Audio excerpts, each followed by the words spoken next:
హైదరాబాద్లో భూగర్భ జలమట్టం వేగంగా ఖాళీ అవుతోంది. ఎల్నినో ప్రభావంతో వర్షాభావ పరిస్థితులు ఏర్పడడం, బోర్ల ద్వారా తోడకం పెరగడంతో జలం అడుగంటుతోంది. ఇక జీహెచ్ఎంసీ ఓఆర్ఆర్ పరిధి వరకు హైదరాబాద్, రంగారెడ్డి, మేడ్చల్, మల్కాజ్గిరి, సంగారెడ్డి జిల్లాల్లోని 46 మండలాల్లో భూగర్భ జల వనరుల శాఖ జలమట్టాలను నమోదు చేస్తోంది.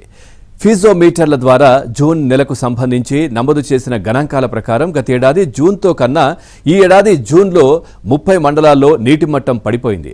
రాష్ట్రంలో 3 వంతుల్లో 1 వంతు జనాభా నివసించే హైదరాబాద్ కింద భూమి ఖాళీ అయితే మున్ముందు జల తిప్పలు తప్పవని నిపుణులు హెచ్చరిస్తున్నారు.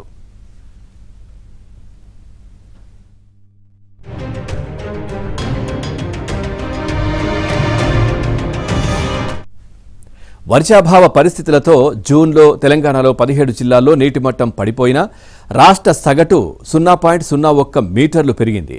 గతేడాది జూన్లో రాష్ట్ర సగటు 9.47 మీటర్లు కాగా ఈసారి 9.46 మీటర్లకు చేరింది.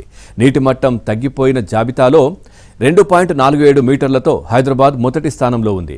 గతేడాది జూన్లో 9.96 మీటర్లు కాగా ఈ జూన్లో 12.43 మీటర్లుగా నమోదైంది. అయితే 16 జిల్లాల్లో పెరుగుదల నమోదైంది. భువనగిరి జిల్లాలో 2.86 మీటర్లు పెరిగింది.